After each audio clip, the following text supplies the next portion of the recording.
नमस्कार दोस्तों, कैसे हो आप सब। मैं स्मार्ट स्टडी विद घनश्याम में आपका हार्दिक स्वागत करता हूं। आज हम बात करेंगे राजस्थान के पॉलिटी में सबसे महत्वपूर्ण टॉपिक मुख्यमंत्री के बारे में जितने भी सवाल बनने वाले हैं, चाहे कौन कौन से मुख्यमंत्री रहे, उनका क्या कार्यकाल रहा है, उनके बारे में जितनी भी बातें जो एग्जाम के हिसाब से बनती है उनको हम आज टॉपिक के माध्यम से कंप्लीट करेंगे। तो आज की क्लास शुरू करते हैं, आइए चलते हैं। सबसे पहला है कि राजस्थान का मुख्यमंत्री, तो ये सारा ही मुख्यमंत्री है अभी तो। मुख्यमंत्री और मंत्रिपरिषद, तो वैसे देखा जाए तो मुख्य और मंत्री मंत्रिपरिषद एक ही चीज़ होती है। जो मुख्यमंत्री होता है ना, वो मंत्रिपरिषद का ही हिस्सा होता है। उस मंत्रिपरिषद में मुख्यमंत्री और कैबिनेट मंत्री, उप मंत्री, स्वतंत्र प्रभार वाले मंत्री, सारे मंत्रियों से मिलकर जो बनती है वो है मंत्रिपरिषद। और मंत्रिपरिषद में मुख्यमंत्री भी शामिल होता है। तो हम बात करते हैं। राज्यपाल यदि राज्य कार्यपालिका का संवैधानिक प्रधान है तो मुख्यमंत्री कार्यपालिका का मुखिया है। केंद्र में जो स्थान प्रधानमंत्री का है वही स्थान राज्य में मुख्यमंत्री का होता है। जो स्थान केंद्र में प्रधानमंत्री का होता है वही स्थान राज्य में मुख्यमंत्री का होता है। प्रधानमंत्री देश का होता है, मुख्यमंत्री राज्य का होता है। और जो संवैधानिक प्रधान है वो तो राज्यपाल है, लेकिन जो राजनीतिक प्रमुख है वो मुख्यमंत्री है। संविधान के भाग 6 अध्याय 2 और अनुच्छेद 163 से लेकर 164 में राज्य के मंत्रिपरिषद के गठन के संबंध में प्रावधान किए गए हैं। मंत्रिपरिषद की बात करें तो इसमें मुख्यमंत्री भी आ जाता है। तो मंत्रिपरिषद की बात करो चाहे मुख्यमंत्री की बात करो, सारी बात एक ही। अगला है मुख्यमंत्री की नियुक्ति। तो वैसे तो मुख्यमंत्री की नियुक्ति राज्यपाल द्वारा की जाती है। राज्यपाल जो भी बहुमत दल का नेता होता है, आपस में अपने में से जो दल को नेता चुनते हैं, उस नेता को राज्यपाल मुख्यमंत्री नियुक्त किया जाता है। संविधान के अनुच्छेद 164(1) के अनुसार मुख्यमंत्री की नियुक्ति राज्यपाल द्वारा की जाती है। अन्य मंत्रियों की नियुक्ति वो भी मुख्यमंत्री की सलाह से ही राज्यपाल करता है। विधानसभा में बहुमत दल के नेता को मुख्यमंत्री नियुक्त किया जाता है। जिसके पास ज़्यादा मत होगा, बहुमत होगा, उस दल के जो अपने आप में जो नेता चुनते हैं, उन चुने हुए नेता को मुख्यमंत्री नियुक्त करता है राज्यपाल। यदि किसी एक दल को स्पष्ट बहुमत न मिले तो कई दलों के गठबंधन के नेता को मुख्यमंत्री नियुक्त किया जाता है। ऐसी स्थिति में निर्धारित समय में उसे विधानसभा में अपना बहुमत सिद्ध करना पड़ता है। ये बात कर रहा है गठबंधन सरकार की। मान लो कोई ऐसा दल है जिससे पूर्ण बहुमत की सीटें प्राप्त नहीं हुई हो। जैसे अभी राजस्थान की बात करें तो कुल 200 है। 200 में जो इसके पास 101 होगी, उस दल के मुखिया को मुख्यमंत्री नियुक्त करते हैं। लेकिन स्थिति ऐसी बन जाए कि 101 सीट ना आए, 96 पे भी या 90 पे, जैसे पिछली बार गहलोत सरकार ने 96 सीटें आई थी, उनके दूसरे टर्म की बात कर रहा हूँ, तो उन्होंने 96 आई थी और बाकी को मिलाए थे निर्दलीयों को, और निर्दलीयों को बना के उनके समर्थन से सरकार बनाई थी। ऐसी स्थिति में भी राज्यपाल मुख्यमंत्री नियुक्त कर सकते हैं। ऐसा नहीं है कि एक दल के सारे व्यक्ति होने चाहिए।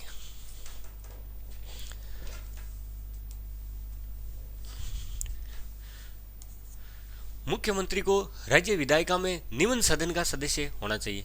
2 सदन होते हैं, विधान परिषद और विधानसभा। जो उच्च सदन होता है वो होता है विधान परिषद।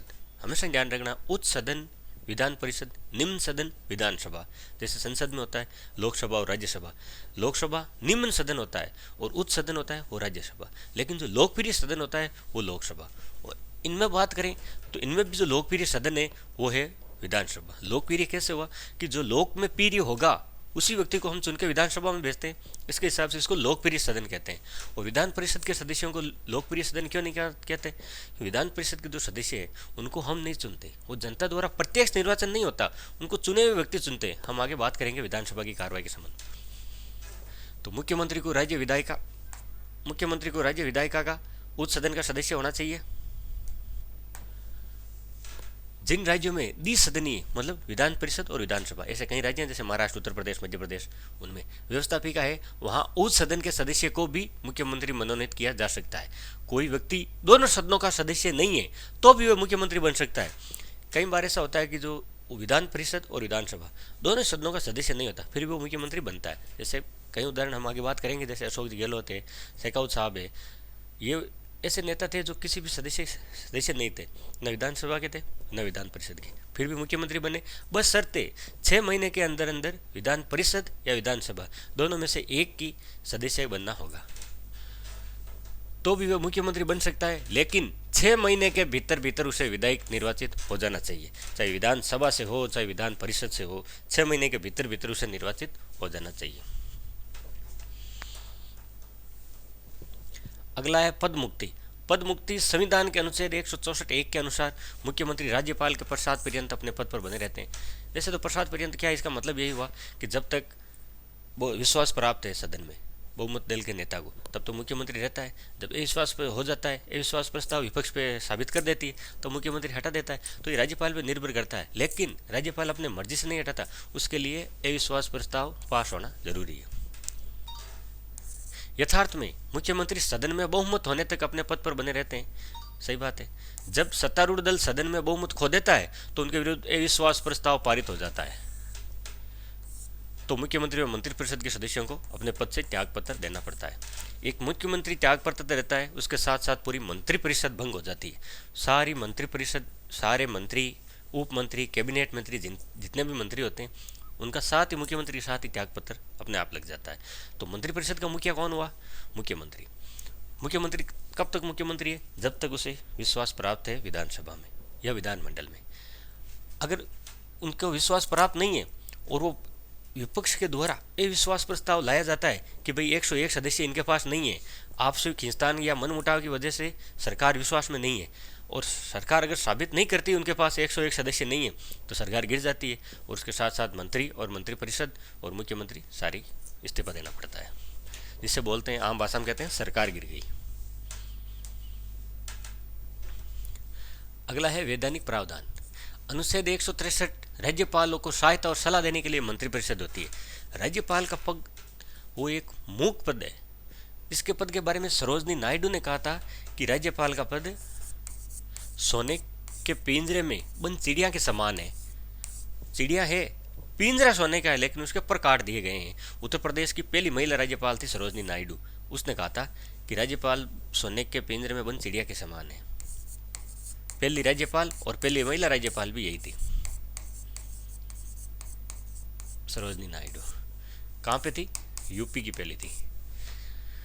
जिन बातों में इस संविधान द्वारा या इसके अधीन राज्यपाल को यह अपेक्षा है कि वे अपने कृत्यों या उनमें से किसी को अपने विवेक अनुसार करे, उन बातों को छोड़कर राज्यपाल को अपने कृत्यों का प्रयोग करने में सहायता और सलाह देने के लिए एक मंत्रिपरिषद होगी, जिसका प्रधान मुख्यमंत्री होगा।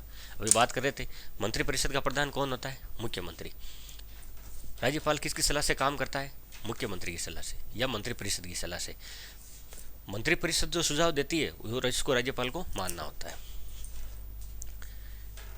यदि कोई ऐसा प्रश्न उठता है कि कोई विषय ऐसा है या नहीं जिसके संबंध में इस संविधान द्वारा या इसके अधीन राज्यपाल से यह अपेक्षित है कि वह अपने विवेक अनुसार कार्य करे, तो राज्यपाल को अपने विवेकानुसार किया गया विनिश्चय अंतिम होगा, और राज्यपाल द्वारा की गई किसी बात की विधि मान्य इस आधार पर प्रश्नगत नहीं की जाएगी कि उसे अपने विवेकानुसार कार्य करना चाहिए था या नहीं। ये राज्यपाल की विवेक जो शक्तियाँ दी गई है राज्यपाल को, उस शक्ति के बारे में बात कर रहा है। वैसे तो राज्यपाल को सलाह देने के लिए मंत्रिपरिषद होती है, मंत्रिपरिषद की सलाह से ही राज्यपाल काम करता है। लेकिन कभी कभी ऐसा लगता है विपक्ष को कि राज्यपाल दबाव में काम कर रहे हैं। कैसे दबाव में कर रहे हैं कि सरकार कहती है तब बजट सत्र बुलाते हैं, सरकार मना करती तो आहूत करना, सत्र अवसान करना, ये सरकार की इच्छा अनुसार हो रहा है, राज्यपाल को दबाव में काम किया जा रहा है। ऐसी स्थिति में भी हम राज्यपाल को कटघरे में खड़ा नहीं कर सकते, ना ही कोर्ट में ले जा सकते हैं इस मैटर को, और ना ही राज्यपाल पे कोई प्रशंसक लगता है कि राज्यपाल दबाव में काम करे। ऐसा नहीं हो सकता, क्योंकि राज्यपाल ये उनकी सब विवेक की शक्ति है, और सब विवेक की शक्ति दिखती नहीं है लेकिन होती है।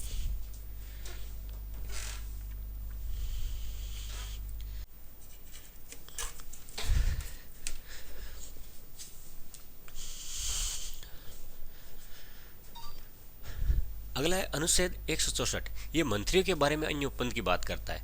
164 में क्या लिखा है? मुख्यमंत्री की नियुक्ति राज्यपाल करेगा, और अन्य मंत्रियों की नियुक्ति वो भी राज्यपाल करेगा, लेकिन मुख्यमंत्री की सलाह से करेगा। राज्यपाल मुख्यमंत्री की सलाह पर करेगा तथा मंत्री राज्यपाल के प्रसाद पर्यंत अपने पद धारण करते हैं, चाहे मुख्यमंत्री हो चाहे मंत्री हो, ये राज्यपाल के प्रसाद पर्यंत ही अपने पद पर बने रहते हैं। और वैसे सामान्य कार्यकाल इनका 5 साल का होता है, सामान्यतः 5 साल का कार्यकाल होता है। ये 1 नंबर पॉइंट है कि किसी राज्य की मंत्रिपरिषद में मुख्यमंत्री सहित मंत्रियों की कुल संख्या उस राज्य की विधानसभा के सदस्यों के संख्या के 15% से अधिक नहीं होनी चाहिए। कुल मंत्री संख्या, जैसे राजस्थान में अभी विधानसभा की सीटें कितनी हैं? 200। 200 का 15% कितना हुआ? 200 का 15% होता है कुल 30। तो राजस्थान में कुल 30 मंत्री हो सकते हैं। और कम से कम कितने हो सकते हैं? कम से कम हो सकते हैं वो है, और कम से कम वो मंत्री हो सकते हैं 12। 30 कौन से मंत्री होंगे? 1+29 होंगे, ध्यान रखना, जिनमें एक मुख्यमंत्री भी शामिल है, क्योंकि मुख्यमंत्री से मिलके ही मंत्री परिषद बनती है। तो 1+29 कुल 30 मंत्री हो सकते हैं, इससे ज़्यादा नहीं हो सकते। ये कब प्रावधान किया गया था? ये प्रावधान किया गया था 91 जो संविधान संशोधन हुआ 2003 में अटल बिहारी वाजपेयी के समय, उन्होंने मंत्रिमंडल का आकार निश्चित कर दिया।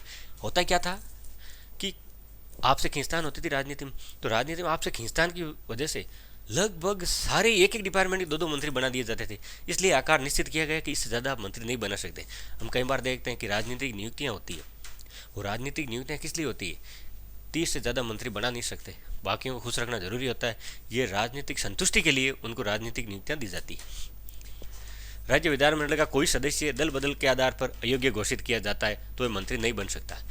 दल बदल कानून बना हुआ है, कोई भी व्यक्ति एक दल को छोड़ के दूसरे दल में जाता है मंत्री बनने के लिए या राजनीतिक लाभ के लिए, तो उसको मंत्री नहीं बनाया जा सकता।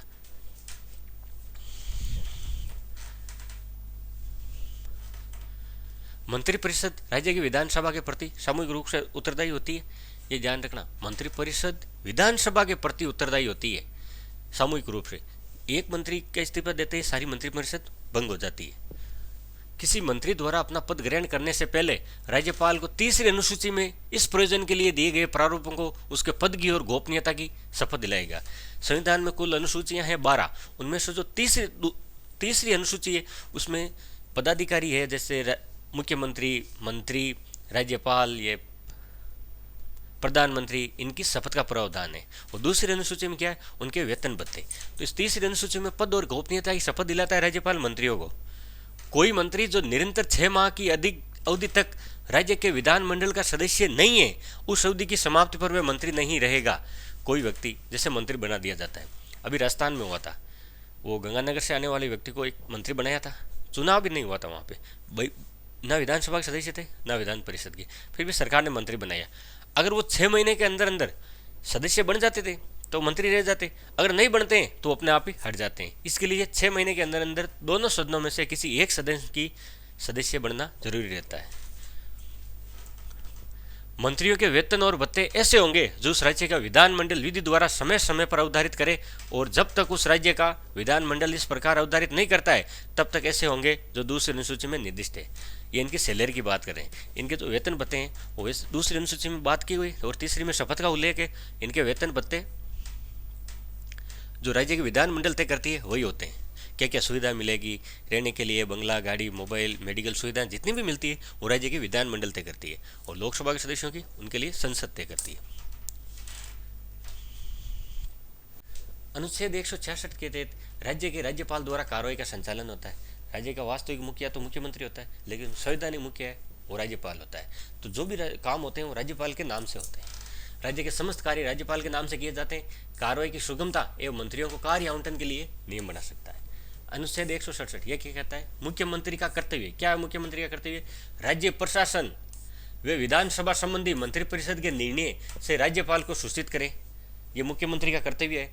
राज्य के कार्य, प्रशासन एवं विधान संबंधी जानकारी मांगे जाने पर उपलब्ध करवाई जाए, ये काम है मुख्यमंत्री का, राज्यपाल को के प्रति कर्तव्य है। किसी मंत्री के निर्णय से मंत्रिपरिषद को अवगत कराया जाए एवं विचार हेतु प्रेषित करे, यह काम भी मंत्रिपरिषद का, मुख्यमंत्री का। अगला अनुच्छेद 1677 ये क्या कहता है? सदन के संबंध में मंत्रियों के अधिकार। प्रत्येक मंत्री को विधानमंडल, विधानसभा एवं विधान परिषद से दोनों मिला के विधानमंडल बनता है कि किसी कार्रवाई में बोलने एवं भाग लेने का अधिकार है, चाहे वो किसी भी सदन का सदस्य हो, विधानसभा का हो, विधान परिषद का, वो सदन की कार्रवाई में बोल सकता है, भाग ले सकता है, लेकिन मत देने का अधिकार उस सदस्य को नहीं है। वो मत उसी सदन में दे सकता है जिस सदन का वो सदस्य हो। विधान परिषद का है तो विधान परिषद में मत देगा, विधानसभा का है तो विधानसभा में मत देगा, लेकिन कार्रवाई में बोल सकता है, भाग ले सकता है। जैसे कोई विधान परिषद का सदस्य मंत्री बन जाता है तो कार्रवाई में तो भाग लेगा, बोलेगा, लेकिन मत नहीं दे सकता। प्रत्येक मंत्री को विधानमंडल, विधानसभा, विधान परिषद की किसी कार्रवाई में बोलने व भाग लेने का अधिकार है। मत केवल उसी सदन में दे सकता है जिसका वे सदस्य हो। वे राज्य विधान मंडल के किसी समिति का सदस्य बन सकता है, बोल एवं भाग ले सकता है, परंतु मत उसमें भी नहीं दे सकता। संविधान में जो कई सारी समितियां बनी होती है, प्राकलन के ये आगे हम राजस्थान की विधानसभा में पढ़ेंगे, उन सदन का सदस्य बन सकता है, बोल सकता है, भाग ले सकता है, लेकिन मत देने का अधिकार उनमें भी नहीं है। भूमिका एवं कार्य। मुख्यमंत्री किसी भी राज्य का वास्तविक शासक होता है, वह सत्ता का केंद्र होता है। सारा प्रशासन मुख्यमंत्री के चारों ओर घूमता है, जो मंत्रिपरिषद का मुखिया होता है, जिसके चारों ओर समान राजनीतिक गतिविधियां घूमती रहती है। मुख्यमंत्री के कार्यों व भूमिका को निम्नलिखित शीर्षक के माध्यम से स्पष्ट किया जा सकता है। मंत्रिपरिषद निर्माण। मंत्रिपरिषद का निर्माण मुख्यमंत्री की सलाह से होता है। मुख्यमंत्री सलाह देता है, नाम की सूची देता है, उनके विभागों का आवंटन देता है, उसके बाद राज्यपाल उनको नियुक्त करता है। मंत्रिपरिषद निर्माण में मुख्यमंत्री केंद्रीय भूमिका निर्वाह करता है। संविधान के अनुसार मुख्यमंत्री की सलाह पर राज्यपाल द्वारा मंत्रिपरिषद के सदस्यों की नियुक्ति की जाएगी, लेकिन वास्तविकता यह है कि मुख्यमंत्री द्वारा मंत्रिपरिषद के सदस्यों की सूची, उनके विभागों के नाम तथा राज्यपाल को सौंप दी जाती है, जिन्हें राज्यपाल द्वारा नियुक्त कर दिया जाता है। किसी भी मंत्री को राज्यपाल अपने मन से विभाग नहीं देता है, कौन को शिक्षा देना है, चिकित्सा देना है, कृषि देना है, आबकारी देना है, गृह वित्त, ये विभाग देता राज्यपाल है, लेकिन किसकी मंजूरी से? मुख्यमंत्री की सलाह से देता है। किस व्यक्ति को मंत्री बनाना है, मुख्यमंत्री तय करता है। कौन सा विभाग देना है, मुख्यमंत्री तय करता है। इन सब नामों की सूची राज्यपाल के पास जाती है, उसके बाद राज्यपाल नियुक्त करता है। इसीलिए कहता है, सरोजनी नायडू ने कहा था, राज्यपाल का पद सोने की पिंजरे में बंद चिड़िया के समान है। विभाग वितरण। मंत्रिपरिषद के विभाग वितरण का दायित्व मुख्यमंत्री का है। अपने दल में मुख्यमंत्री की स्थिति उसे वास्तविक शक्तिशाली बनाती है। दिखता नहीं है, लेकिन ताकतवर है मुख्यमंत्री। संविधान में ताकत राज्यपाल को दी गई है, लेकिन राज्यपाल की ताकत उसका प्लस पॉइंट बना दिया है मुख्यमंत्री को। मुख्यमंत्री के बगैर राज्यपाल की कोई ताकत होती नहीं है। मंत्रियों की पद से मुक्ति। सामान्यतः मंत्रिपरिषद का कार्यकाल विधानसभा के कार्यकाल की भांति 5 वर्ष का ही होता है, लेकिन कुछ परिस्थितियों में मुख्यमंत्री द्वारा मंत्रिपरिषद को निम्नलिखित परिस्थितियों में त्यागपत्र देने की सलाह दी जा सकती है। कोई मंत्री है जिससे सरकार की गवर्नेंस पर फर्क पड़ता है, तो उसको पहले भी हटाया जा सकता है मुख्यमंत्री की सलाह से। मंत्रिमंडल का संचालन। मंत्रिपरिषद की महत्वपूर्ण इकाई मंत्रिमंडल होती है। मुख्यमंत्री का दायित्व मंत्रिमंडल की बैठक बुलाना व उसकी अध्यक्षता करना है। मंत्रिमंडल बैठक की अध्यक्षता कौन करता है? मुख्यमंत्री। बैठक बुलाता कौन है? मुख्यमंत्री। समस्त गतिविधियां, फैसले मंत्रिमंडल में लिए जाते हैं, जिनमें मुख्यमंत्री केंद्रीय भूमिका निभाता है। मुख्यमंत्री के व्यक्तित्व का भी प्रभाव होता है। राज्यपाल व मंत्रिपरिषद के मध्य कड़ी के रूप में कार्य करता है। कौन करता है? मुख्यमंत्री। मंत्रिपरिषद, राज्यपाल सीधा मंत्रिपरिषद के पास नहीं जाता, वो उनका सीधा संवाद होता है, कनेक्टर वो मुख्यमंत्री होता है दोनों के बीच में। तो मुख्यमंत्री काम दोनों के बीच कड़ी का रूप में कार्य करता है। संविधान की व्यवस्थाओं के अनुसार मुख्यमंत्री का यह दायित्व है कि वह मंत्रिमंडल की गतिविधियों, निर्णयों की सूचना राज्यपाल को दे तथा राज्यपाल कोई सलाह दे तो उसे मंत्रिमंडल के सदस्यों तक प्रेषित करे। इस दृष्टि से मुख्यमंत्री राज्यपाल व मंत्रिपरिषद के मध्य कड़ी का काम करता है, एज ए कुरियर बॉय। राज्यपाल से कोई सूचना है तो मंत्रिपरिषद को देना, और मंत्रिपरिषद की कोई बात राज्यपाल तक पहुंचानी, तो ये काम भी मुख्यमंत्री का ही होता है। राजनीतिक दल के नेता के रूप में कार्य करता है। मुख्यमंत्री राज्य के साथ साथ राजनीतिक दल का भी नेता होता है। किसी एक राजनीतिक दल के नेता को मुख्यमंत्री घोषित कर नियुक्त किया जाता है। वो मुख्यमंत्री राज्य के साथ साथ अपने पार्टी का हित, आगे भविष्य में पार्टी को होने वाले नुकसान फायदे उनकी देखना भी ये मुख्यमंत्री का कर्तव्य होता है। ऐसा नहीं किसी पार्टी ने मुख्यमंत्री बना दिया, अब पार्टी जाए भाड़ में, स्टेट की सोचे, या ऐसा भी नहीं हो सकता कि स्टेट जाए भाड़ में और पार्टी की सोचे। दोनों का तालमेल बैठाना ये काम मुख्यमंत्री का होता है। यह दायित्व होता है ऐसे काम करे पार्टी को भी नुकसान नहीं हो और उस प्रदेश को भी नुकसान नहीं हो। मुख्यमंत्री सरकार व शासन का नेतृत्व प्रदान करता है, साथ ही वह दल का नेता होने के कारण दलीय हित, पार्टी के हित का भी ध्यान रखता है। अपने दल के दूरगामी उद्देश्य व लक्ष्यों पर दृष्टि रखना मुख्यमंत्री का दायित्व एवं कर्तव्य है। सरकार के प्रमुख प्रवक्ता के रूप में कार्य।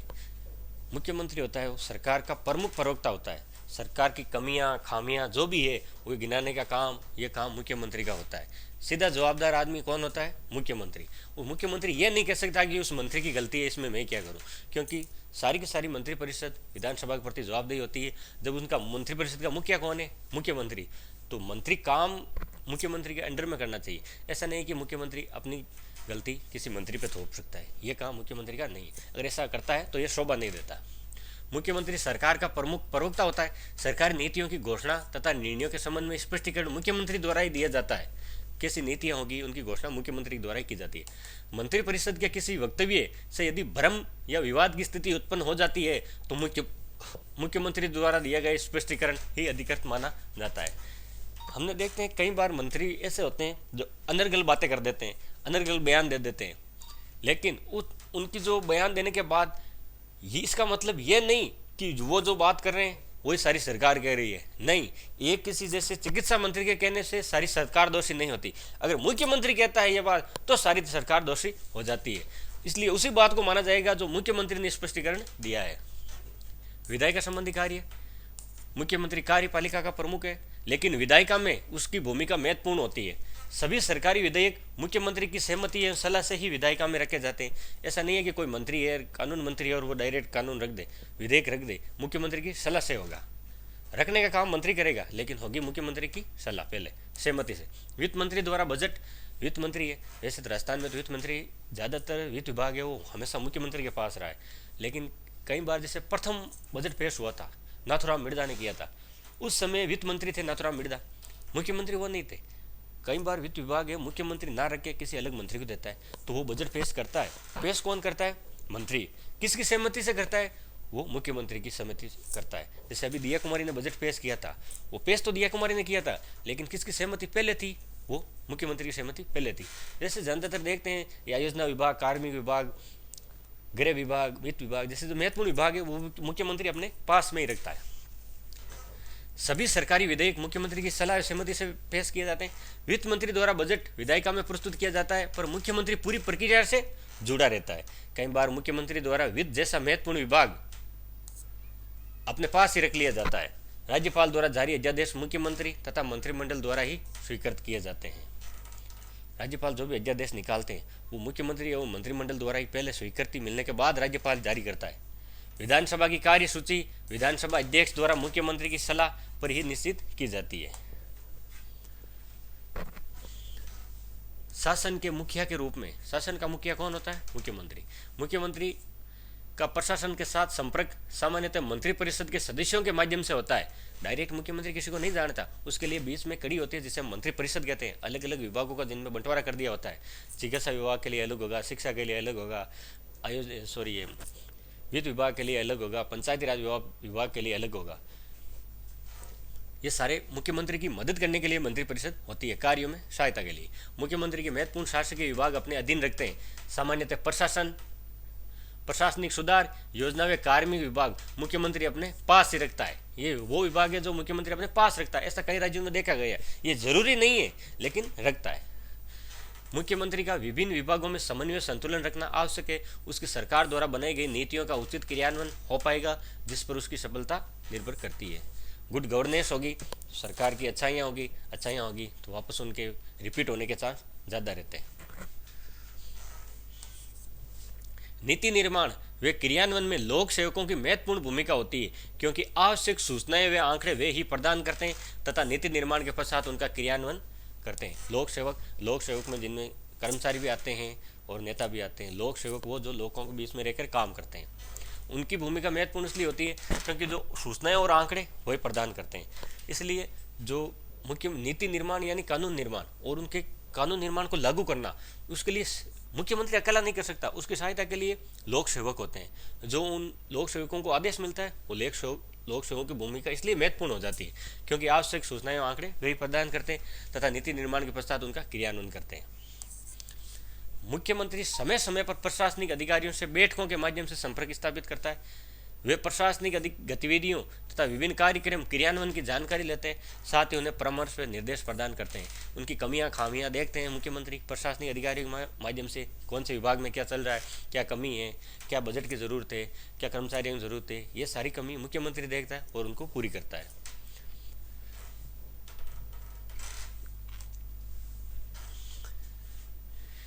केंद्रीय प्रशासन संबंधी कार्य। एक मुख्यमंत्री अपने राज्य में कुछ निर्णय लेता है, जिस तरह से वे नीतियों का निरूपण व निस्तारण करता है। आंध्र प्रदेश के मुख्यमंत्री चंद्रबाबू नायडू द्वारा राज्य में जिस प्रकार कंप्यूटरीकरण किया गया, उससे उनकी छवि हाईटेक मुख्यमंत्री की बनी है। इसके अतिरिक्त प्रधानमंत्री द्वारा कई बार मुख्यमंत्रियों का सम्मेलन व बैठक आयोजित किए जाते हैं, ताकि राज्यों की समस्याओं को बेहतर ढंग से समझा जा सके। ऐसे अवसरों पर कोई मुख्यमंत्री अपने राज्य की उपलब्धियां व समस्याओं को किस प्रकार राष्ट्रीय स्तर पर पढ़ता है तथा राष्ट्र का ध्यान आकर्षित करता है, उससे अपने राज्य में उसकी छवि पर पर्याप्त प्रभाव पड़ता है। कई योजनाएं ऐसी होती है जो केंद्र सरकार के सहयोग से चलती है।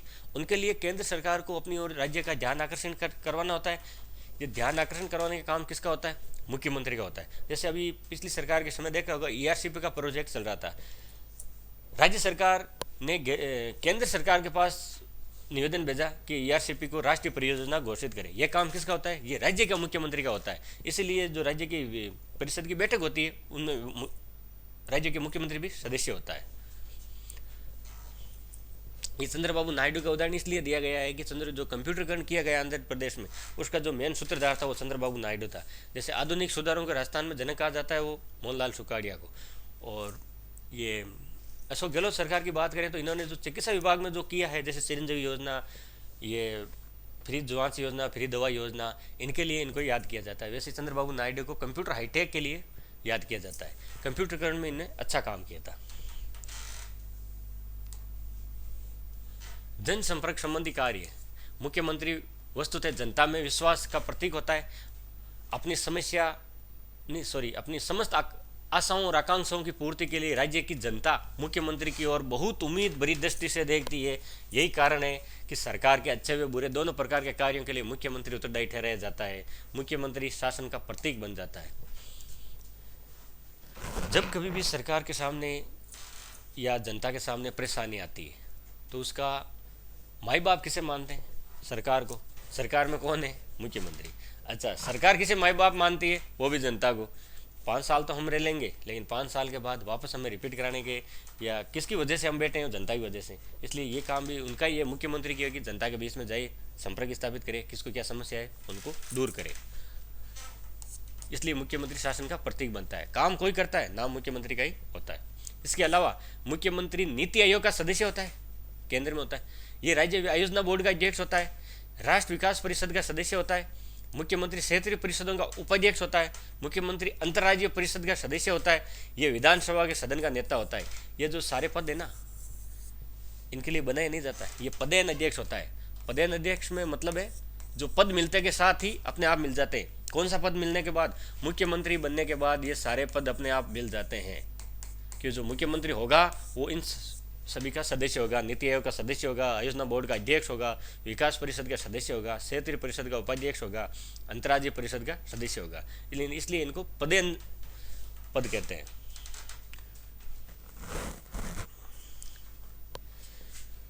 संविधान के अनुच्छेद 163 के अनुसार उन बातों को छोड़कर जिनमें राज्यपाल सविवेक से कार्य करता है, अन्य कार्यों के निर्वाह में उसे सहायता प्रदान करने के लिए एक मंत्रिपरिषद होगी। उसका प्रधान मुख्यमंत्री होगा। स्पष्ट है कि मंत्रिपरिषद से सहित मुख्यमंत्री शासन संचालन के वास्तविक सूत्रधार हैं। राज्यपाल की सलाह के लिए मंत्रिपरिषद होती है। मंत्रिपरिषद गठन के मार्ग में मुख्यमंत्री की नियुक्ति पहला कदम है। सबसे पहले मुख्यमंत्री नियुक्त करते हैं, उसके बाद मंत्रिपरिषद का गठन होगा। क्यों होगा? मुख्यमंत्री पहले नियुक्त क्यों करते हैं? तो मुख्यमंत्री नियुक्त करने के बाद मुख्यमंत्री से सलाह से ही राज्यपाल बाकी मंत्रियों की नियुक्ति करता है। इसलिए पहले मुख्यमंत्री तो बने, उसके बाद मंत्री बना दिए जाते हैं। संविधान के अनुच्छेद 164 के अनुसार मुख्यमंत्री की नियुक्ति राज्यपाल द्वारा की जाती है, तथा मुख्यमंत्री की सलाह से राज्यपाल द्वारा मंत्रिपरिषद के अन्य मंत्रियों की नियुक्ति भी की जाती है। अन्य मंत्रियों की नियुक्ति कौन करता है? राज्यपाल करता है। किसकी सलाह से? मुख्यमंत्री की सलाह से। विधानसभा चुनाव में जब किसी एक दल को स्पष्ट बहुमत मिलता है, तो दल के नेता को राज्यपाल तथा दल के नेता को राज्यपाल द्वारा मुख्यमंत्री नियुक्त किया जाता है तथा सरकार बनाने के लिए आमंत्रित किया जाता है। जब किसी एक दल को स्पष्ट बहुमत न मिले तो गठबंधन दल के नेता को मुख्यमंत्री नियुक्त किया जाता है। ये गठबंधन सरकार की बात कर रहे हैं। कई बार ऐसा होता है कि किसी को भी पूर्ण बहुमत नहीं मिलता, जैसे ज़्यादातर ये केंद्रीय सरकारों में हम देखते हैं यूपीए 1 और यूपीए 2 दोनों के समय स्पष्ट बहुमत नहीं था, इसलिए उन्हें गठबंधन से सरकारें बनाई। तो गठबंधन सरकारें किसी एक दल को आमंत्रित नहीं करते, सबसे पास जिसके पास ज़्यादा सदस्य हैं वो आपस में जितने भी कम पड़ते हैं 5 या 4 उनको साथ में लेके और सरकार बनाने का दावा पेश करते, राज्यपाल उन्हें ही मुख्यमंत्री नियुक्त कर देता है। राजस्थान में ऐसी स्थिति सर्वप्रथम 1967 में बनी थी। ये 67 में जब पहला राष्ट्रपति शासन लगा था राजस्थान में, तब की बात है। पर तब कई कारणों से राष्ट्रपति शासन लागू कर दिया। स्पष्ट बहुमत नहीं था, गठबंधन की या आपस में खींचतान की वजह से। ऐसी परिस्थितियों में राज्यपाल को स्वविवेक के अवसर बढ़ जाते हैं। उस समय राज्यपाल किसे नियुक्त करता है, ये राज्यपाल की मर्जी है। वैसे राज्यपाल अगर गठबंधन की सरकारों में ये राज्यपाल की स्वविवेक शक्ति कैसे है, ध्यान से समझना। कोई सदस्य हैं, आपस में अगर लड़ाई पस गई है कि मुख्यमंत्री की, सदस्य किसी के पास भी पूर्ण बहुमत नहीं है, तो राज्यपाल किसी एक को नियुक्त कर सकता है, बेशर्ते जिसको नियुक्त करे उसके पास पूर्ण बहुमत का समर्थन प्राप्त होना चाहिए, 101 सदस्य साथ में होने चाहिए, उसी को ही राज्यपाल नियुक्त कर सकता है। ये राज्यपाल की स्वविवेक शक्ति है। तब पता चलता है राज्यपाल को कि मुझे भी कुछ पद मिला है। मंत्रिपरिषद व मंत्रिमंडल। संविधान में एक अपवाद को छोड़कर सभी स्थानों पर मंत्रिपरिषद शब्द का प्रयोग किया गया है। मंत्रिपरिषद में मंत्रियों की 4 श्रेणियां होती है। कौन कौन से? कैबिनेट मंत्री, उप मंत्री, स्वतंत्र प्रभार वाले और ये संसदीय सचिव। ये संसदीय सचिव पद की व्यवस्था सुखाड़िया साहब के समय की गई थी। संसदीय सचिव। मंत्रिपरिषद में ऊपर वर्णित श्रेणियों में मंत्री होते हैं, जबकि मंत्रिमंडल छोटी पर अधिक महत्वपूर्ण तथा शक्तिशाली इकाई होती है। मंत्रिमंडल से ही मंत्रिपरिषद होती है। मंत्रिमंडल में कौन होते हैं? उप मंत्री और कैबिनेट मंत्री। वो शक्तिशाली होती है। इसमें कैबिनेट स्तर के तथा स्वतंत्र प्रभाव वाले राज्य मंत्री सम्मिलित होते हैं। मंत्रिमंडल के सभी मंत्री किसी न किसी विभाग के प्रभारी होते हैं। वे मंत्रिपरिषद में शीर्ष पर होते हैं तथा नीति निर्माण में महत्वपूर्ण भूमिका निभाते हैं।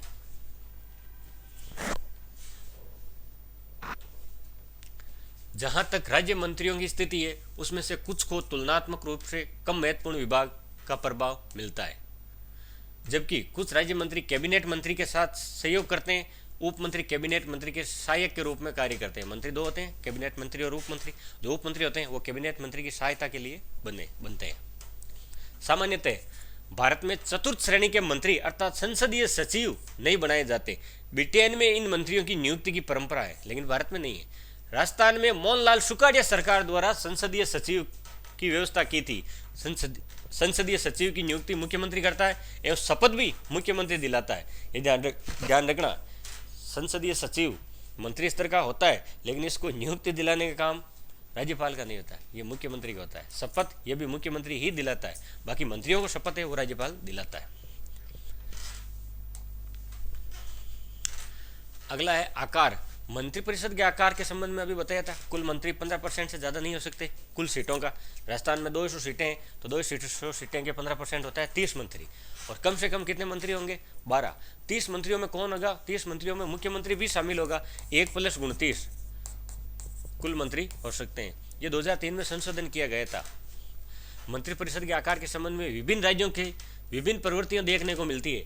बड़े राज्य जैसे उत्तर प्रदेश, जहाँ से 400 सीटें हैं विधानसभा की, उत्तर प्रदेश में मंत्रिपरिषद का आकार बड़ा तथा छोटे राज्य जैसे मणिपुर, पूर्वोत्तर भारत में छोटा आकार होना सामान्य है। लेकिन गठबंधन सरकारों में विभिन्न दलों की इच्छाओं व आकांक्षाओं के कारण मंत्रिपरिषद का आकार बढ़ता जाता है। मंत्रिपरिषद के आकार के संबंध में संविधान के 91वां संशोधन हुआ था।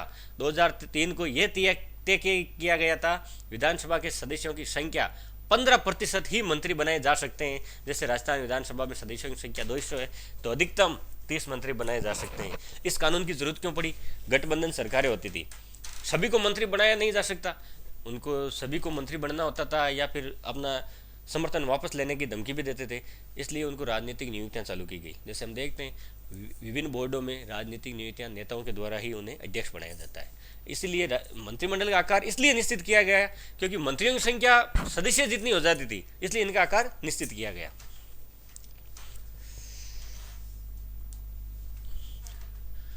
मंत्रिपरिषद की शक्तियां तथा कार्य।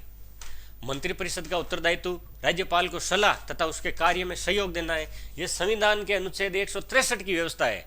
अनुच्छेद 163 में यह क्या कहा गया है कि मंत्रिपरिषद का दायित्व है राज्यपाल को सलाह तथा उसके कार्य में सहयोग देने के लिए। ये कार्यपालिका संबंधी सभी दायित्व वस्तुतः मंत्रिपरिषद द्वारा ही निभाए जाते हैं। मंत्रिपरिषद के प्रमुख दायित्व निम्नलिखित है। कौन से दायित्व है मंत्रिपरिषद के? एक तो नीति निर्माण, कानून बनाना। शासन के विभिन्न विभागों के संबंध में नीति निर्माण मंत्रिपरिषद का सबसे महत्वपूर्ण कार्य है। विभाग विशेष का मंत्री संबंधित लोक सेवकों की सूचना के आधार पर उनकी सहायता से नीति बनाता है, जिन्हें मंत्रिपरिषद की छोटी पर महत्वपूर्ण इकाई मंत्रिमंडल में रखा जाता है। विचार विमर्श के पश्चात विधानमंडल का अनुमोदन आवश्यक है। विधानमंडल से अनुमोदित नीति का सफल क्रियान्वयन सुनिश्चित करना भी मंत्रिपरिषद का दायित्व है। शासन के विभिन्न विभाग होते हैं।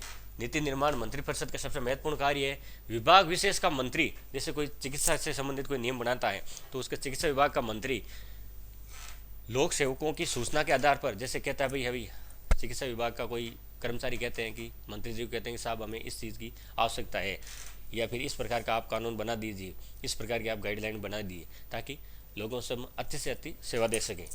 तो वो मंत्री नीतियाँ बनाता है और मंत्रिमंडल में समक्ष अपने विचार रखता है। उसके बाद विधानमंडल का अनुमोदन मिलता है। उसके बाद विधानमंडल में अनुमोदित नीति का सफल क्रियान्वयन सुनिश्चित भी करता है। यह मंत्रिपरिषद का दायित्व है, कानून बनाने में सहयोग करे।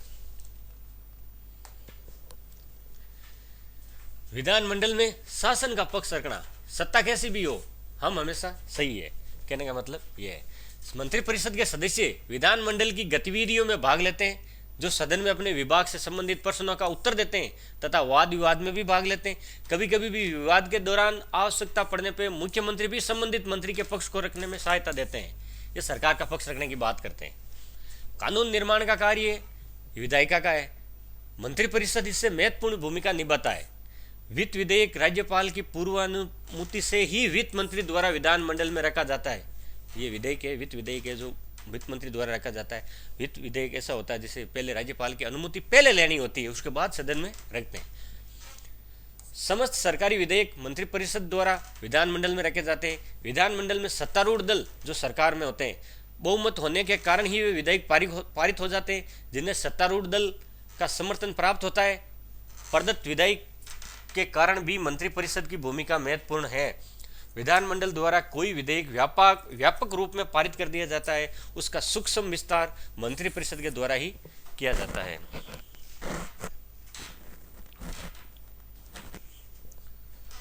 राज्यपाल को परामर्श देने का काम भी मंत्रिपरिषद का ही होता है। राज्यपाल के समस्त कार्यों के संबंध में मंत्रिपरिषद द्वारा ही परामर्श दिया जाता है। राज्यपाल की कार्यपालिका शक्तियों की दृष्टि से देखें तो उच्च पदों पर समस्त नियुक्तियां मंत्रिपरिषद के परामर्श से ही राज्यपाल द्वारा की जाती है। जैसे आरपीसी, आरएसएस भी, इन पे जो नियुक्तियां करती है वो काम तो राज्यपाल का होता है, लेकिन किस व्यक्ति को नियुक्ति देनी है ये सलाह मंत्रिपरिषद देता है। अंततः राष्ट्रपति को उच्च न्यायालय के न्यायाधीशों की नियुक्ति के संबंध में परामर्श दिया जाता है। राष्ट्रपति की उच्च न्यायालय के जो न्यायाधीश होते हैं उनकी नियुक्ति करने का काम राष्ट्रपति का होता है। तो राष्ट्रपति उनको नियुक्त करता है, लेकिन इसके संबंध में सलाह कौन है वो राज्यपाल देता है। राज्यपाल को कौन देता है? मंत्रिपरिषद। बजट तैयार करना ये काम भी मंत्रिपरिषद का है। सरकार का महत्वपूर्ण दायित्व आर्थिक व्यवस्था का सुसंचालन है। मंत्रिपरिषद में वित्त मंत्री द्वारा वर्ष के आरंभ में राज्य का वार्षिक बजट तैयार किया जाता है। बजट वही होता है आर्थिक लेखा जोखा आगामी वर्ष में। वस्तुतः यह बजट मंत्रिपरिषद में निर्धारित नीति के आधार पर ही किया जाता है। बजट तैयार होने के पश्चात विधानसभा में पारित हो यह सुनिश्चित करना भी मंत्रिपरिषद का दायित्व है। मतलब ऐसा बजट बनाओ कि विधानसभा में पारित हो जाए, यह काम भी है मंत्रिपरिषद का है।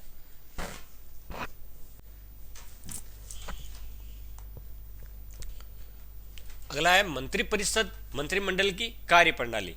मंत्रिपरिषद की महत्वपूर्ण इकाई मंत्रिमंडल द्वारा ही समस्त निर्णय लिए जाते हैं। सर्वप्रथम मंत्रिमंडल की बैठक के लिए कार्य सूची बनाई जाती है। मंत्रिमंडल की कार्य सूची में विचार के लिए कोई विषय तभी स्वीकृत होता है जब संबंधित मंत्री से स्वीकृत होकर वे विषय मुख्यमंत्री द्वारा मंत्रिमंडलीय नियमों के लिए स्वीकार कर लिया जाए।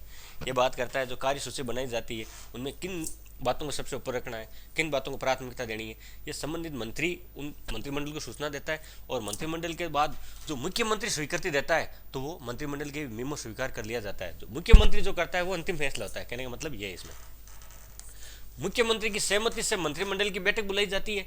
सामान्यतः 2 दिन की सूचना के पश्चात बैठक बुलाई जानी चाहिए, पर आवश्यकता पड़ने पे आकस्मिक स्थिति में कुछ घंटों की सूचना पर भी बैठक बुलाई जा सकती है। ये इमरजेंसी मीटिंग की बात करता है।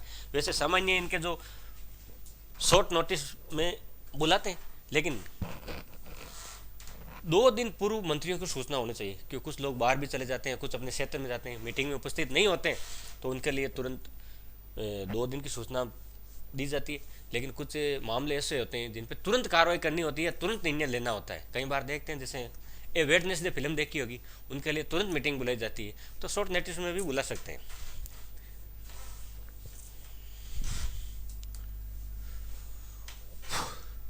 मंत्रिमंडल में विचारार्थ विषयों की सूची मंत्रियों को भिजवा दी जाती है। सामान्यतः निर्णय सूचीवार ही लिए जाते हैं, पर कभी कभी किसी विषय को आवश्यकता पहले भी लिया जा सकता है। जो विषय मंत्रिमंडल में बैठक होती है, किन विषयों पर चर्चा करनी है, उनकी सूची बनती है। लेकिन कई बार ऐसा होता है जो सूची में नहीं थे, लेकिन बीच में भी उनको विषय को पहले चर्चा में लिया जा सकता है। जैसे तुरंत कभी पेपर लीक के मुद्दे हो, कभी नियुक्तियां देने की बात हो, वो पहले भी ली जा सकती है। ये कैबिनेट के एजेंडे में हो या ना हो, उनमें पहले भी बात कर सकते हैं, ये कोई खास बात नहीं। संबंधित विभाग के शासन सचिव को भी बैठक में बुला लिया जाता है, ताकि आवश्यकता सूचनाएं तुरंत उपलब्ध हो सके। ये डिपार्टमेंट के सचिव की, प्रशासनिक मुखिया की बात कर रहे हैं। अगर वो पास में होगा तो उस डिपार्टमेंट में क्या कमियां हैं, क्या खामियां हैं, वो बताने के लिए उनको भी मीटिंग में शामिल करते हैं। वो बोल सकते हैं, भाग ले सकते हैं, और मत तो उनको भी देने का अधिकार है नहीं। मंत्रिमंडल के निर्णय से संबंधित विभाग की सूचना के देने के लिए भेज दिया जाता है। साथ ही यह भी स्पष्ट कर दिया जाता है कि उस निर्णय का क्रियान्वयन किसके द्वारा किया जाएगा। संबंधित विभाग के मंत्री तथा सचिव को यह दायित्व होता है कि वे उस निर्णय के क्रियान्वयन का दायित्व ग्रहण करें। जो भी सरकार की कार्य प्रणाली है, उसमें लोक सेवकों की भूमिका महत्वपूर्ण होती है। तो जो एजेंडा बनाते हैं भाई, जैसे अभी मुख्यमंत्री जी मीटिंग बैठे और कह देते हैं कि जो सरकारी कर्मचारी, सरकारी नौकरी की तैयारी करने वाले व्यक्तियों को 2 साल की छूट है, वो तो कह देते हैं, उनको लागू करने का काम संबंधित विभाग के अधिकारियों का होता है।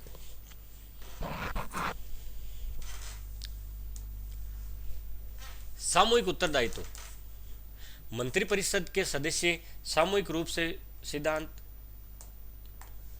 अनुसार साथ तैरते साथ डूबते हैं। मंत्रिपरिषद में किसी एक मंत्री के निर्णय कार्य के लिए संपूर्ण मंत्रिपरिषद उत्तरदायी होती है। किसी एक मंत्री की त्रुटि के लिए विधानसभा द्वारा संपूर्ण मंत्रिपरिषद का त्याग पत्र मांगा जा सकता है। यह कहता है कि मंत्रिपरिषद जो होती है वो सामूहिक रूप से लोकसभा के प्रति उत्तरदायी होती है। एक मंत्री की गलती सारे सरकार को ले बैठती है। जिएंगे साथ मरेंगे साथ, यह वाली कहावत यहाँ सच होती है मंत्रिपरिषद की जवाबदेहिता पर। मंत्रिपरिषद में किसी एक मंत्री का निर्णय समस्त मंत्री का निर्णय होता है। विधानसभा में जब विचारार्थ कोई विधेयक प्रस्तुत किया जाए तो व्यक्तिगत रूप में असहमत होते हुए भी सभी मंत्री विधानसभा में उसके पक्ष में अपना मत व्यक्त करते हैं, राजी हो या ना हो। जब कोई मंत्री यह बात कह देता है तो जो बाकी मंत्री है उनको अपने आप ही सहमत होना पड़ता है। अगर सहमत ना हो तो विपक्ष को यह लगता है या राज्यपाल को यह लगता है कि सरकार ही संगठित नहीं है, मंत्रिपरिषद भी एक मत नहीं है, तो सरकार में कुछ ना कुछ खींचतान है। ये स्थिति तब आती है जब सरकार गिरने वाली हो। कई बार एक मंत्री के विभाग के संबंध में मुख्यमंत्री या अन्य मंत्री भी उत्तर दे सकते हैं। इस प्रकार वे अपने सहयोगी की सहायता करते हैं, ये तो कर सकते हैं। यहाँ यह स्पष्ट कर देना आवश्यक है कि मंत्री के व्यक्तिगत आचरण के लिए संबंधित मंत्री ही उत्तरदायी होता है, समस्त मंत्रिपरिषद उसके लिए जिम्मेदार नहीं होती है। जैसे कई अवगुण होते हैं जो मंत्रियों में होते हैं, तो उसके लिए सिर्फ वही मंत्री जिम्मेदार होता है, सारी मंत्रिपरिषद जिम्मेदार नहीं होती। कहने का मतलब यह है। राजस्थान के मुख्यमंत्री का जीवन परिचय।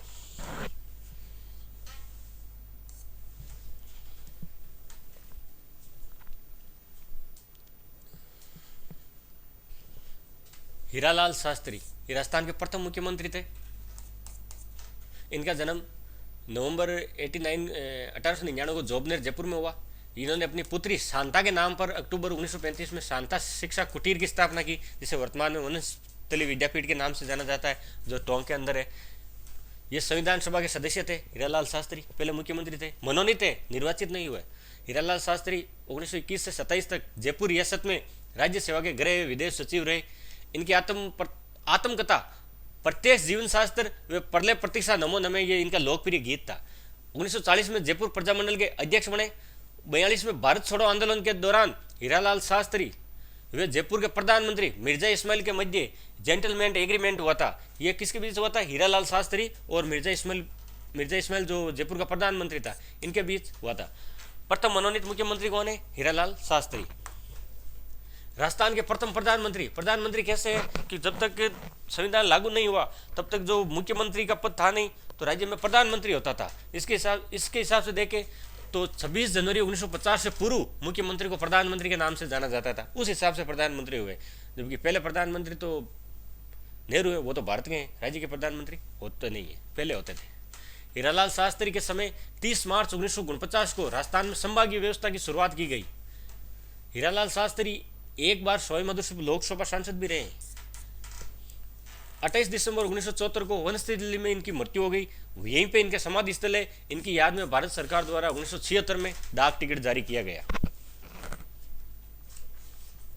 अगला है CS वेंकटाचारी। ये एक IAS थे जो मुख्यमंत्री मनोनीत हुए हैं, निर्वाचित अभी भी नहीं हुए हैं, क्योंकि निर्वाचित आम चुनाव कब हुए थे?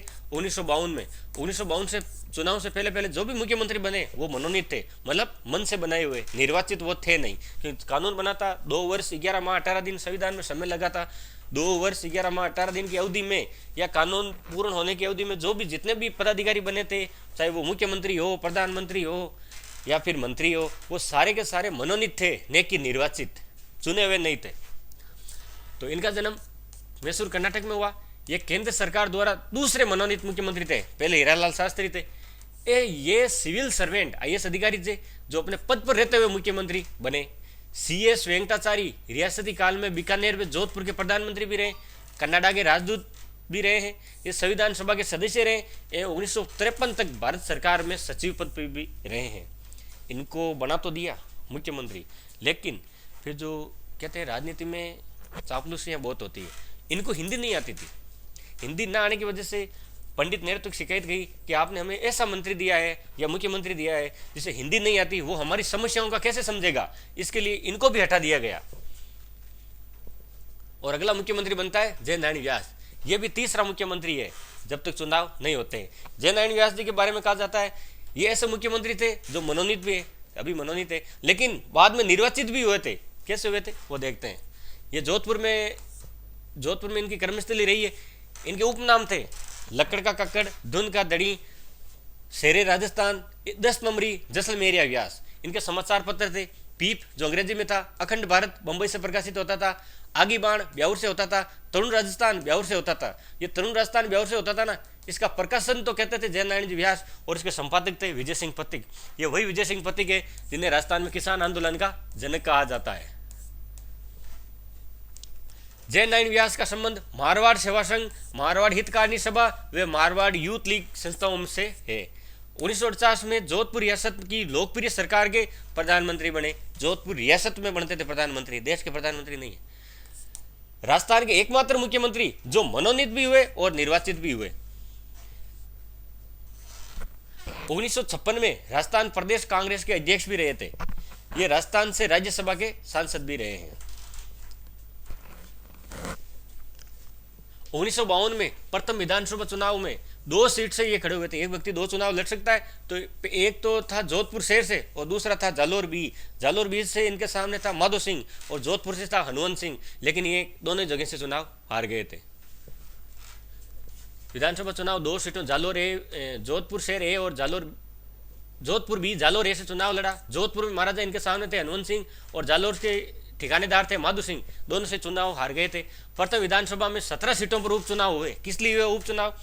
कई ऐसे नेता थे जो चुनाव हार गए, जो जितने भी प्रजामंडल के नेता थे। अब उनको सत्ता में आना है, सत्ता में कैसे है, जनता ने तो नकार दिया, तो क्या है कि उपचुनाव हुए। उपचुनाव जो बने हुए थे उनको खाली करवाई। जयनारायण जी व्यास ने भी ऐसा किया था। ये किशनगढ़ से चांदमल मेहता की सीट को खाली करवाई, उनको इस्तीफा दिलवाया और खुद उनकी जगह से उपचुनाव लड़े। फिर मारवाड़ से नहीं लड़े, फिर अजमेर किशनगढ़ में लड़े और वहां से जीते, फिर मुख्यमंत्री बने। इसलिए पहले मनोनीत बने, उसके बाद निर्वाचित हुए। प्रथम विधानसभा चुनाव में 17 सीटों पर उपचुनाव हुए, जिनमें किशनगढ़ के चांदमल मेला की जगह स्थान पर कांग्रेस प्रत्याशी घोषित किया तथा वहां से जीतकर फिर मुख्यमंत्री बने। येन केन प्रकार इनको मुख्यमंत्री बनना था। अगला है टीकाराम पालीवाल। ये राजस्थान के प्रथम मुख्यमंत्री। कौन से? निर्वाचित मुख्यमंत्री जो चुनाव जीत के आए थे, ठीक है, ये इसके इनको हटा के जयनारायण व्यास जी बने। जयनारायण व्यास इनके पहले निर्वाचित नहीं होते, सबसे प्रथम निर्वाचित होने वाले मुख्यमंत्री टीकाराम पालीवाल है, और ये भी प्रथम उप मुख्यमंत्री है। कैसे, हम बात करते हैं आगे। इनका जन्म मंडावर दौसा में हुआ। ये जयपुर प्रजामंडल के नेता थे।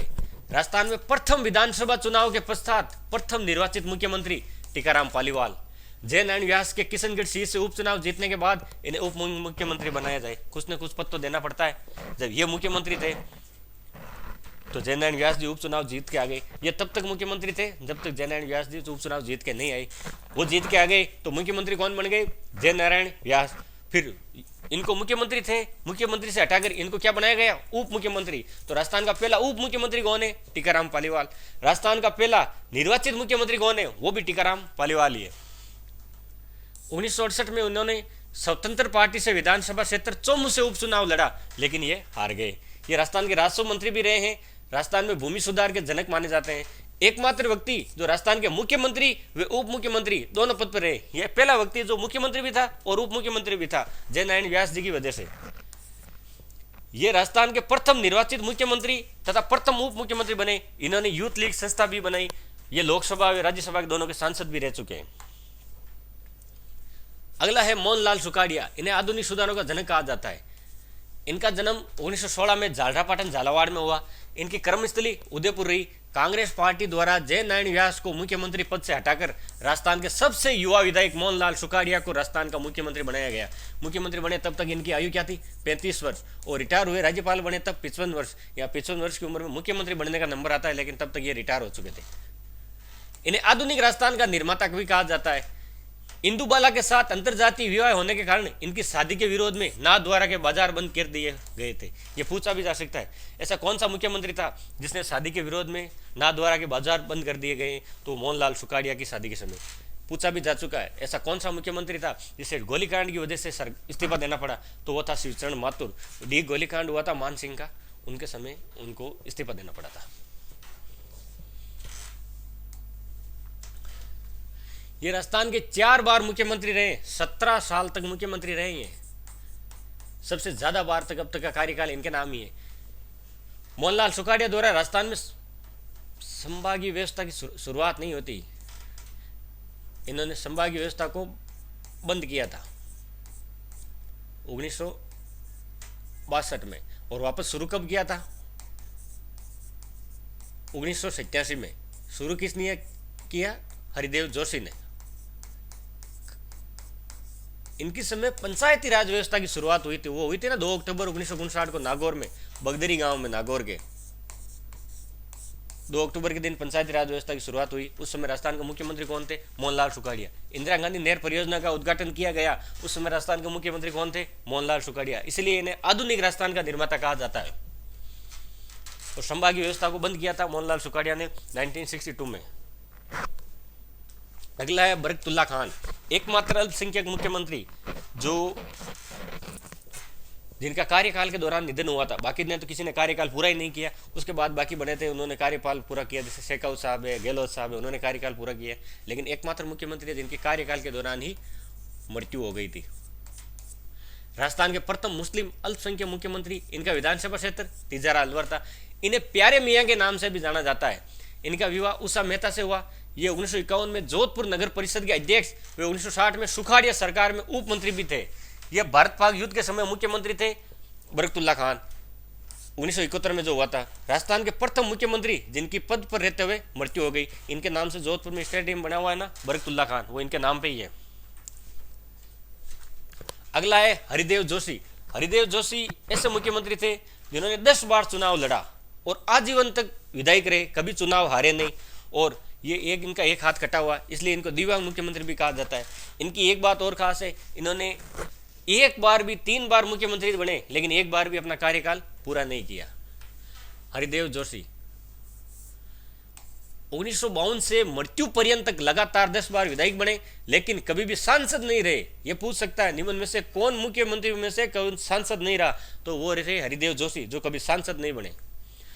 बरकतुल्ला खान की निधन के पश्चात हरिदेव जोशी को राजस्थान का मुख्यमंत्री बनाया गया। ये 3 बार राजस्थान के मुख्यमंत्री बने, लेकिन एक बार भी अपना कार्यकाल पूरा नहीं कर सके। राजस्थान के दिव्यांग, एक हाथ कटा हुआ था। ये दिव्यांग मुख्यमंत्री इनको इसलिए कहा जाता है, एक हाथ कटा हुआ था। राजस्थान में दूसरी बार राष्ट्रपति शासन 1977 में, पहला लगा था 1967 में। उस समय 77 में लगा, तब राज्यपाल थे वेदपाल त्यागी, और प्रथम बार लगा उस समय थे राज्यपाल संपूर्णानंद। ये लगा था सुकाड़िया साहब के समय।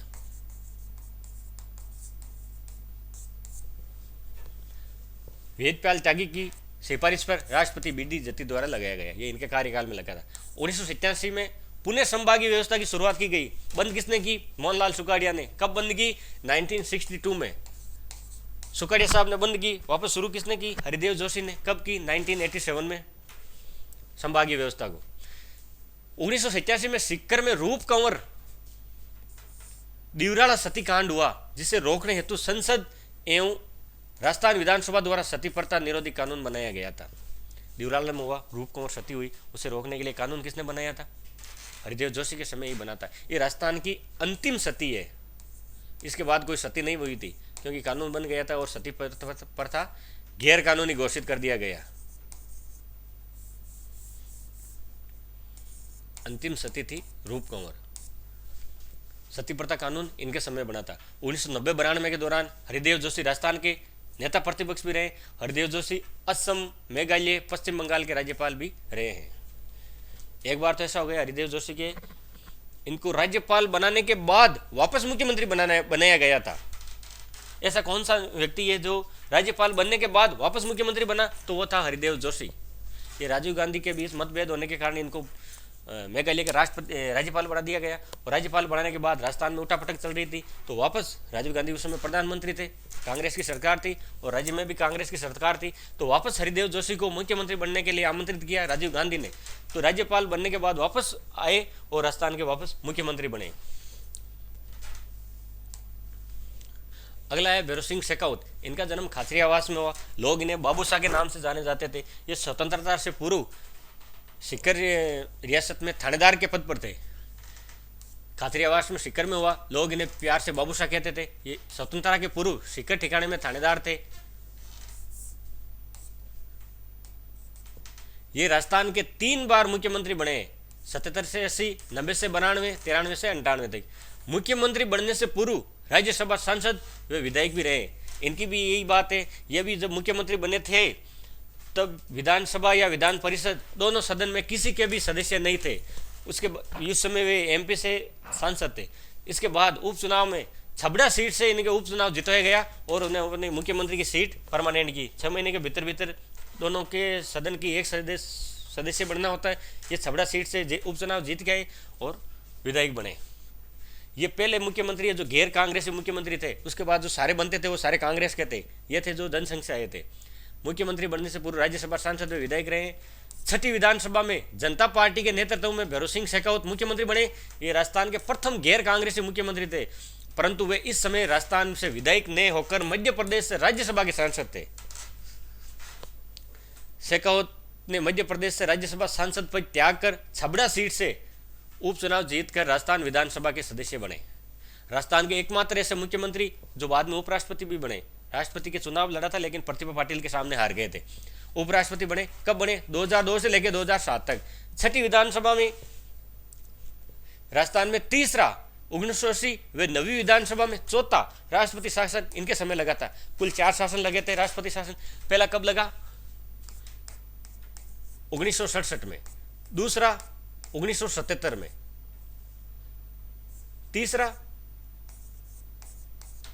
1980 में, चौथा 1992 में। पहला किसके समय? सुकाड़िया साहब के समय। दूसरा हरिदेव जोशी, तीसरा शेखावत, चौथा वो भी शेखावत। इनके समय 2 बार राष्ट्रपति शासन लगा था। तीसरा लगा उस समय कौन सी विधानसभा थी? 6ठी। चौथा लगा उस समय 9वीं विधानसभा चल रही थी। राष्ट्रपति शासन इनके समय लगा। राजस्थान में प्रथम मध्यावधि चुनाव हुए 1980 में। द्वितीय मध्यावधि चुनाव 1992 में इनके समय ही हुए थे। मध्यावधि चुनाव मतलब सरकार को बीच में चुनाव करवाने पड़े थे, इनके समय हुए। प्रथम मध्यावधि चुनाव 1980 में हुआ था। उस समय मुख्यमंत्री कौन थे? उस समय मुख्यमंत्री थे शेखावत साहब। अगला है, ये राजस्थान में तीन बार विधानसभा में प्रतिपक्ष के नेता रहे हैं। 1977 में राजस्थान में अंत्योदय योजना थी, उनकी शुरुआत की गई थी और 1978 में 13 वर्ष बाद वापस ग्राम पंचायतों के चुनाव करवाए गए। इनके समय ही हुए थे वापस चुनाव। और राजस्थान में 3 बार मुख्यमंत्री और 3 बार नेता प्रतिपक्ष भी रह चुके हैं। अगला मुख्यमंत्री है जगन्नाथ पाड़िया। इनका जन्म भूसावर अलवर में हुआ। ये जब पहली बार मुख्यमंत्री बने थे, एक बार ही बने, ये जब मुख्यमंत्री बने थे, क्या हो गया, ये जब मुख्यमंत्री बने तब ये राजस्थान विधानसभा के ये भी सदस्य नहीं थे। 92 से लोकसभा सदस्य, वे केंद्र में वित्त राज्य मंत्री थे। वेर भरतपुर से जगन्नाथ पाड़िया की पत्नी शांता पाड़िया ने विधायक पद से इस्तीफा दिया। अपनी पत्नी को इस्तीफा दिला के ये उनकी जगह चुनाव लड़ते हैं, उपचुनाव में, और जीतते हैं। और एक सदस्य बनना जरूरी था, चाहे विधान परिषद हो चाहे विधानसभा, इसलिए उन्होंने अपनी पत्नी को इस्तीफा दिलाया। सारे घर से बन जाएंगे किस बात का, एक अकेला मुख्यमंत्री बन जाए तो सारे एमएलए बन जाते हैं। जिसके फलस्वरूप उस उपचुनाव में कांग्रेस के टिकट पर जगन्नाथ पाड़िया विधायक बन पाड़िया। ये वही जगन्नाथ पाड़िया जिनने महादेवी वर्मा पे टिप्पणी करने के बारे में अपने मुख्यमंत्री पद खोना पड़ा था। ऐसे मुख्यमंत्री जिन्हें राजस्थान में पूर्ण शराबबंदी तथा बीड़ीबंदी की थी, जगन्नाथ पाड़िया ने। ये लोकसभा व राज्यसभा के सांसद भी रहे हैं। कवियत्री महादेवी वर्मा पर टिप्पणी करने के कारण इन्हें अपने पद से इस्तीफा देना पड़ा। अगला मुख्यमंत्री है शिवचरण माथुर। शिवचरण माथुर यही है जो उदयपुर के स्वतंत्रता सेनानी थे, वाणिके लाल वर्मा के दामाद थे। इनका जन्म गुना मध्य प्रदेश में हुआ और इनका बचपन वो करौली में बीता। ये उदयपुर स्वतंत्रता सेनानी माणिके लाल वर्मा के दामाद थे। 1963 की भीलवाड़ा जिले के जिला प्रमुख बने। 1964 में लोकसभा सांसद भी रहे। ये 2 बार राजस्थान के मुख्यमंत्री बने। 1985 में डी गोलीकांड हुआ था, जो भरतपुर के महाराजा मान सिंह हो गई था, उनकी एनकाउंटर करवाया था, इसके कारण इनको इस्तीफा देना पड़ा था। 2008 में वापस असम के राज्यपाल भी बनाए गए। शिवचरण माथुर के अध्यक्ष में राजस्थान प्रशासनिक सुधार आयोग का गठन किया गया था, जो 1999 में बना था। उस समय मुख्यमंत्री शिवचरण माथुर थे। अगला मुख्यमंत्री हीरालाल देवपुरा। ऐसा मुख्यमंत्री जो सबसे कम समय, मात्र 15 या 16 दिन के लिए बनाया गया था, वो कौन था? हीरालाल देवपुरा। इनका जन्म केलवाड़ा राजसमंद में हुआ। देवपुरा मात्र 15 दिन के लिए मुख्यमंत्री बनाए गए। राजस्थान के मुख्यमंत्री बने जो सबसे कम कार्यकाल वाले मुख्यमंत्री थे। राजस्थान के एकमात्र मुख्यमंत्री जो विधानसभा के अध्यक्ष भी थे और राज्य वित्त आयोग के अध्यक्ष भी रहे हैं। ये ध्यान रखना इनकी। अगला है अशोक गहलोत, जिन्हें मारवाड़ का गांधी भी कहा जाता है। अशोक गहलोत, इनका जन्म जोधपुर में हुआ था, मां मंदिर में। ये जादूगर के नाम से भी जाने जाते हैं। कहते हैं इन बच्चे जादुई कलाएं सीखी थी। अब इनके पिताजी जादूगर थे, ये साथ में फिरते थे। जो कुछ कलाएं इनको भी आती है, वैसे राजनीति में तो आती है। ये राजस्थान में 3 बार मुख्यमंत्री बने, 1998 से लेके 2003 तक, वापस 2008 से लेके 2013 तक, वापस 2018 से लेके 2023 तक। ये इनकी खास बात है, ये लगातार कभी मुख्यमंत्री नहीं बने। 20-20 में 5 साल का गैप था। 2 बार बन गई वसुंधरा राजे जी, और अभी तीसरी बार बने हैं भजन लाल शर्मा। गहलोत ये 5 बार लोकसभा के सांसद थे, वे 5 बार विधायक थे, लेकिन जब मुख्यमंत्री बने थे तब विधायक ये भी नहीं थे। वापस उपचुनाव करवाया गया, मुख्यमंत्री घोषित कर दिया। वही कहानी जगन्नाथ पाड़िया वाली, शेखावत साहब वाली, जयनारायण व्यास वाली। तो वापस इन्होंने उपचुनाव में सरदारपुरा सीट से विधायक बन के आए थे। गहलोत केंद्र सरकार में खेल मंत्रालय में उप मंत्री, पर्यटन एवं विमान के राज्य मंत्री, टेक्सटाइल मंत्रालय में स्वतंत्र प्रभार के राज्य मंत्री रहे हैं। ये राजीव गांधी और इंदिरा गांधी के समय थे। गहलोत के समय 25 दिसंबर 2000 को अंत्योदय अन्न योजना की शुरुआत भी की गई थी। वैसे बहुत सारी योजनाएं, चिरंजीवी योजना, फ्री जांच योजना, फ्री दवा योजना, ये गहलोत के साहब के समय ही शुरू की गई थी।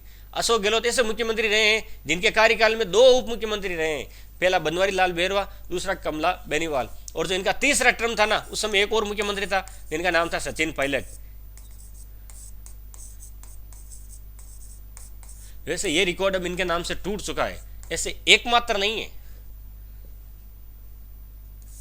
अभी जो वर्तमान में मुख्यमंत्री है भजनलाल शर्मा, इनके समय 2 उप मुख्यमंत्री बन चुके हैं। जो अभी भजनलाल शर्मा के 2 उप मुख्यमंत्री बने, दिया कुमारी, प्रेमचंद बेरवा। ये इतिहास पहले भी हो चुका है, ये बने थे अशोक गहलोत के समय। तब भी 2 उप मुख्यमंत्री थे, बनवारी लाल बेरवा, कमला बेनीवाल। एक बेरवा दूसरी महिला, इस समय भी एक बेरवा और दूसरी महिला है। अगली वसुंधरा राजे मुख्यमंत्री, इनका जन्म ग्वालियर में हुआ। ये ग्वालियर के पूर्व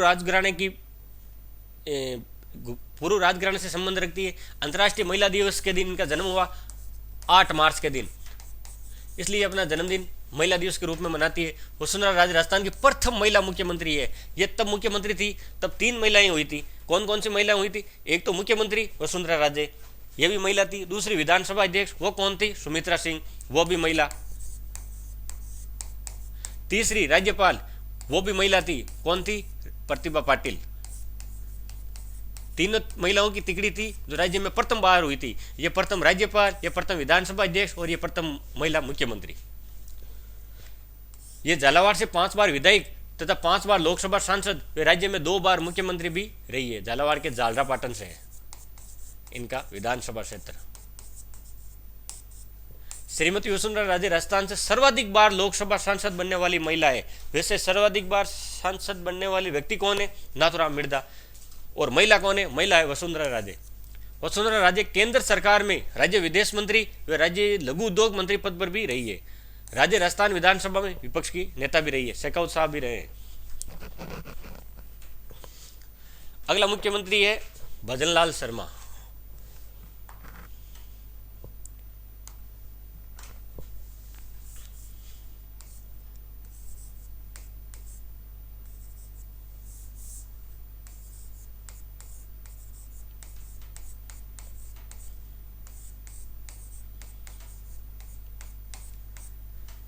इनका संबंध कहां से है? भरतपुर से। इनका विधानसभा क्षेत्र कहां है?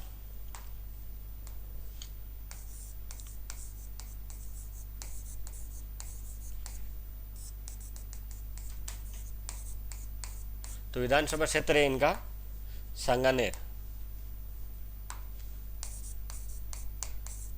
राजनीति में इनका वैसे कोई पूर्व में कोई पद पे नहीं रहे थे। संगठन में महामंत्री थे और इनके समय 2 मुख्यमंत्री बनाए गए, अभी बताए थे। उप मुख्यमंत्री, मुख्यमंत्री क्या, मुख्यमंत्री तो खुद ही थे। 2 उप मुख्यमंत्री बनाए गए। 2 कौन कौन से थे? एक नंबर पे थे प्रेमचंद बेरवा,